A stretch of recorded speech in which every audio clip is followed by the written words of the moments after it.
बिस्मिल्लाहिर्रहमानिर्रहीम, अस्सलाम वालेकुम। मैं हूँ ईसा नकवी। सदीक जान साहब मेरे साथ हैं। इस्लामाबाद हाई कोर्ट की तरफ सफ़र हो रहा है और केस आज कौन सा है? इस्लामाबाद हाई कोर्ट में तो 4-5 केसेस हैं फ़ॉरेन फंडिंग के हवाले से और कुछ चीज़ें हैं। अब तो इस्लामाबाद हाई कोर्ट के केसेस तो मैं देखते नहीं कौन कौन से हैं। उसकी रीज़न ये है कि रोज़ाना ही 4-5 केस आम लगे होते हैं। ख़ास तौर पे आज वो भी लगा हुआ है इस्लामाबाद के थानों में ज़ेर हिरासत मुल्ज़मान पर तशद्दुद का मामला और इस तरह से केसेस हैं। बहरहाल जी, पाकिस्तान की सियासत आपको मालूम है मुमकिनात का खेल है।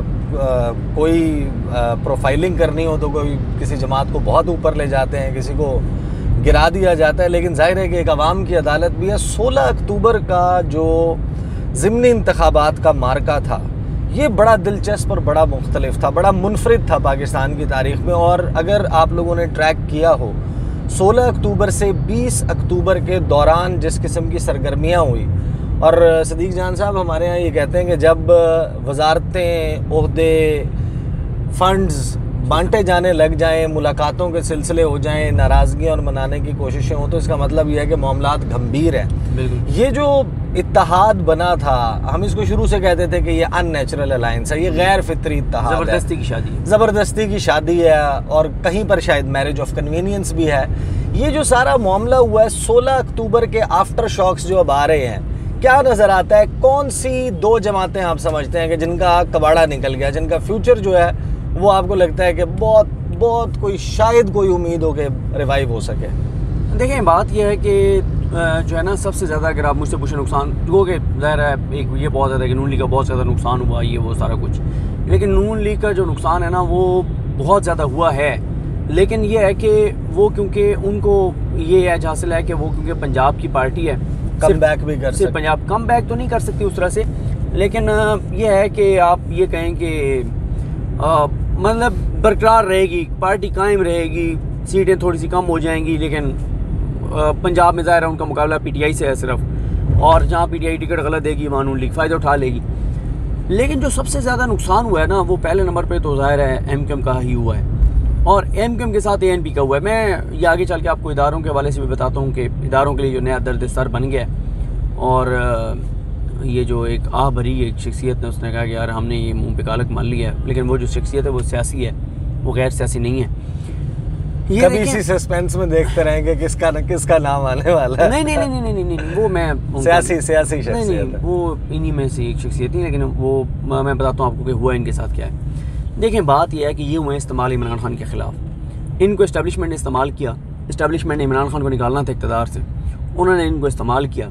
जब इनको इस्तेमाल किया तो इनको ये लगा, जो इनको बताया गया था कि Imran Khan is no more in political system, और इमरान खान जो है वो जैसे इक़्तिदार से जाएगा, लोग मिठाइयाँ बांटेंगे, किस्सा पारी ना बन जाएगा, लोग छलांगे लगाएंगे, खुशियाँ मनाएंगे, मिठाइयाँ बांटेंगे, और क्या आप लोग आप ही आप हैं आगे।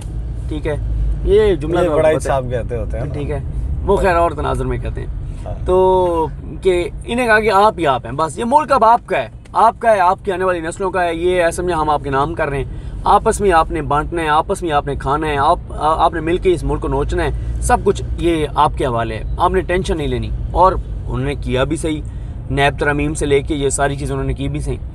अच्छा, अब हुआ इसमें ये कि इस सारे सिनेरियो में इनको ये अंदाज़ा नहीं था कि इमरान खान जो है ना, वो कल फवाद चौधरी साहब ने वो जो जॉन एलिया का के अशार भी है ना कि वो निकालोगे तो मसला बन के खड़ा हो जाऊंगा, वो वाले जो अशार। अच्छा, वो वैसे जॉन एलिया का नहीं है। अच्छा, हाँ, वो जिसके भी हैं यार, सॉरी, जिसके भी हैं। लेकिन वो उन्होंने किया हुआ था ना कि ये अंदाज़ा नहीं था कि जिसको तुम गिराओगे तो मसला बन के खड़ा हो जाएगा, और ये सारा कुछ। अब इसमें देखें, एएनपी के असद जार वली और वो जो एक और वो क्या नाम है उनका, तो मुझे नाम भी नहीं आता यार।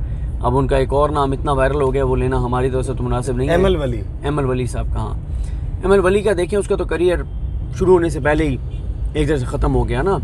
जितने वोटों से वो हारे हैं, और आगे भी कोई मुस्तकबिल उनका नज़र नहीं आता। अच्छा, असद जार वली साहब नहीं, असद जार वली नहीं, वो बलोर साहब, हाजी साहब जो हैं वो हारे हैं, असद जार वली नहीं। अच्छा, अब इस सारे सिनेरियो में सबसे बड़ा नुकसान तो हो गया एएनपी का, एमक्यूएम का और एएनपी का। एएनपी का इसलिए भी नुकसान ज़्यादा है कि केपीके में नज़र आ रहा है कि आगे फिर अगले इलेक्शन में भी पीटीआई जो है वो पीटीआई ही आएगी, जितने मार्जिन से वो लोग जीते हैं। अच्छा, MQM का जो मसला है ना, MQM के तो बहुत ज़्यादा इश्यूज हो गए।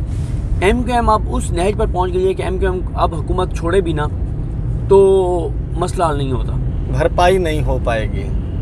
ठीक है। उसकी वजह यह है कि MQM की अब बका इसी में है कि वो इस्टेब्लिशमेंट जो उनको कह रही है वही करती रहे और इस्टेब्लिशमेंट उनको किसी न किसी तरह से कहीं ना कहीं पे ओबलाइज करवा दे, इसके अलावा कुछ नहीं है। लेकिन मैं आपको बताऊं कि इस्टेब्लिशमेंट के लिए भी ना एक दर्द सर बन गया। दर्द सर ये बन गया है कि यार देखें, उन्होंने वादा बहुत से लोगों से कर लिया कि तुम्हें कोई मसला नहीं होगा, और वो लोग तो बर्बाद हो ही गए हैं जिन लोगों से वादे किए थे सियासी तौर पर। इस्टेब्लिशमेंट के लिए भी मुश्किलात हैं कि आगे वो किस किस को एडजस्ट करवाएं और कहाँ पे करवाएं। यानी देखें ना कि अब मौलाना को हिस्सा तो इस्टेब्लिशमेंट ने दिलवाना ही दिलवाना है अगले इलेक्शन में, बाकी कोई आए ना आए, मौलाना को इस्टेब्लिशमेंट ने हिस्सा दिलवाना ही दिलवाना है, क्योंकि मौलाना से इस्टेब्लिशमेंट के बहुत से मामलात और मफादात हैं और वो कौमी सलामती के तनाजुर में लिए जाते हैं, जिसमें आपको पता है मौलाना फजल रहमान साहब अक्सर कहते हैं कि जब रियासत खतरे में थी तो हम अपने मदारिस में चंद बयानात देख के और क्या से क्या कर सकते थे हमने नहीं किया था, तो वो एहसान जतलाते हैं और वो कहते हैं कि दहशतगर्दी के ख़िलाफ़ जंग में उन्होंने इदारों को का साथ दिया, इदारों ने जो कहा वो उन्होंने किया। अब ANP को कैसे इदारे जो हैं हमारी इस्टेब्लिशमेंट ANP को कहाँ ओबलाइज करवाएगी, कैसे करवाएगी। देखें, इस्टेब्लिशमेंट ये तो एडजस्टमेंट करवा सकती है कि यहाँ पे नून लीग का बंदा खड़ा हो जाए, यहाँ पे पीपल्स पार्टी का बंदा खड़ा हो जाए, यहाँ पर ANP का खड़ा हो जाए, यहाँ पे MQM का खड़ा हो जाए। अच्छा, 10 से 15 हज़ार की धांधली भी मुमकिन हो सकती है कि वो करवा दी जाए। फ़ोन कॉल्स पे PTI के कुछ लोगों को डरा धमकाया भी जा सकता है। आसान सी बात है ना कि 18 को या 19 को 20 बनाया जा सकता है। हाँ, 11-12 को 20 में बनाया जा ये सकता बात है। देखें, 15,000 तक का जो मार्जिन है ना उसको इस्टेब्लिशमेंट कवर कर सकती है मुख्तलिफ तरीक़ों से। वो PTI के लोगों को कॉल्स करके कह सकती है कि इलेक्शन मत लड़ो, लेकिन ये भी अब चीज़ इतनी आसान नहीं रही। इसलिए आसान नहीं रही कि मसला ये है कि पहले इस्टेब्लिशमेंट कहती थी ना कि यार नून लीग के टिकट पे ना लड़ो या इसके टिकट पे ना लड़ो, वो कहता है ठीक है मैं दूसरी जमात के लेते टिकट, हम उस पर लड़ लेते। लेकिन यहाँ तो मसला ये है कि किस किस को टिकट दिलवाएगी इस्टेब्लिशमेंट, और नज़र में यही आ रहा है कि ये सारे अलग अलग लड़ेंगे तो बर्बाद हो जाएंगे, लड़ने भी इकट्ठे हैं। अब कैसे वो एडजस्टमेंट कराएंगे, देखें, इसलिए उनके लिए दर्द सर बन गया। और इन्हीं में से जो MQM की एक शख्सियत है, उन्होंने बैठकर ठंडी आह भरी, उन्होंने कहा कि हमने जो मुंह पे कालक मली हम तो बर्बाद हो गए, हम तो कहीं के नहीं रहे। अब मसला ये है ईसा नकवी साहब कि हल एक ही है कि इस्टेब्लिशमेंट जो है वो ये माने कि उनसे गलती हो गई है और शफाफ इलेक्शन होने दें। शफाफ इलेक्शन जो हों उसमें जो भी जमात आ जाए, जो भी आ जाए उसके साथ चलें, उसको चलाएं। लेकिन अब मैं आपको बताऊँ, चीज़ें इतनी ज़्यादा ख़राब हो गई हैं ग्राउंड के ऊपर कि अब इस्टेब्लिशमेंट की वो ताकत इस तरह के मामलात में नहीं रहेगी। देखें ना अब हो क्या रहा है। अच्छा, वैसे मैं आपको एक बात बताऊँ, मेरी ज़ाती राय में हो सकता है कि आपकी राय इसके हवाले से मुख्तलिफ हो, देखने वालों की राय मुख्तलिफ हो। देखिए, हमारे यहाँ ना थोड़ा सा ओवर एग्जैजरेट भी किया जाता है इस्टेब्लिशमेंट के रोल को, एज एफ कि जैसे वो हर चीज़ को कंट्रोल कर सकते हैं। ये जो बाल्टी है ना, इसमें बहुत सारे सुराख हैं और आपके पास 2 हाथ हैं, आप 2 सुराख को 3 को जो है वो किसी तरीके से बंद कर लेंगे। इस सारे को मैनेज करना जो है ना बहुत बहुत मुश्किल काम है। अब देखें ना कि ये अगर सब कुछ सिर्फ इस्टेब्लिशमेंट के हाथ में होता, फॉर एग्जांपल हम इस आर्गूमेंट को ले लेते हैं, तो फिर आपको ये MQM वाली जो मुलाकातें चल रही हैं, जो floor of the national assembly आजकल जो बलूचिस्तान के रहनुमा हैं मेंगल साहब, उन्होंने जो बात की कि हमारे साथ कुव्वतें करना क्या चाहती हैं, हमें उठाकर उधर बिठा देती हैं, यहाँ ले आती हैं। नकवी साहब रुके यहाँ, ये जो फंड्स दे रहे हैं 17 अरब रुपए के जो फंड्स जारी कर रहे हैं, मेंगल साहब हुकूमत क्यों नहीं छोड़ते? फिर मोहसिन दावड़ हुकूमत क्यों नहीं छोड़ता? MQM हुकूमत क्यों नहीं छोड़ती? बाप हुकूमत क्यों नहीं छोड़ती? देखिए, इन लोगों की औकात तो फिर सामने आ गई है ना। सर्वाइवल भी देखते हैं ना कि ये ना होगा ना कि पक्की कुट्टी हो जाए, बस अपनी हल्की हल्की ब्लैकमेलिंग और वो सारा मामला चलता है। मसला ये है कि वो मुकम्मल तौर पे, यानी कि जैसे 100% कहते हैं उस तरीके से तो नहीं है ना।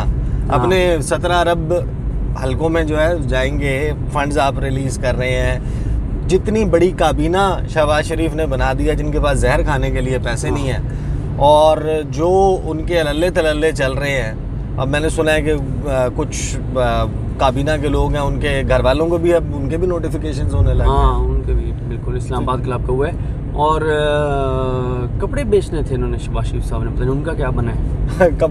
कपड़े तो यार लोगों के बिक गए हैं। वो ना इमरान रियाज खान के साहब के ना फ्लड रिलीफ कैंप में खातून आई, बड़ी जज्बाती, उन्होंने जो लफ्ज़ इस्तेमाल किया वो तो मैं नहीं करना चाहता, ना मैं कर सकता हूँ, लेकिन आगे उन्होंने ये कहा, उन्होंने कहा ये कहता है मैं कपड़े बेचूंगा। ये कपड़े ना बेचे, जायदादें क्यों नहीं बेचता अपनी, ठीक है। तो कहती है जायदादें बेचे या वो भाई की जो करप्शन लूट मारे वो वापस लाए, कपड़े बेचने की जरूरत नहीं है। ये बात सदीक जान साहब, ये इस्लामाबाद के सफ़र में ये कंटेनर्स जो हैं वो ये आप देखेंगे, वो ये कंटेनर्स आप देखें उधर भी और इस साइड पे भी, और इस साइड पे भी सदीक जान के वो ज़्यादा हो रहे हैं। तो यार कंटेनर्स ये 0 पॉइंट क्रॉस किया हमने, ये कश्मीर हाईवे ऊपर भी लग रहे हैं। ये देखें ये कंटेनर ये इनके ऊपर यहाँ से आ रहे हैं। तो इसका मतलब ये है कि जो अक्टूबर की बात खान साहब कर रहे हैं उस पे अभी मामला तय नहीं हुए। हाँ, ये हुकूमत अपनी तैयारी तो मुकम्मल रखेगी ना, लेकिन बहरहाल ईसा नकवी साहब इसको हम यहाँ पे ख़त्म करते हैं। यहाँ के MKM और ANP तो मुस्तकिल बर्बाद हैं।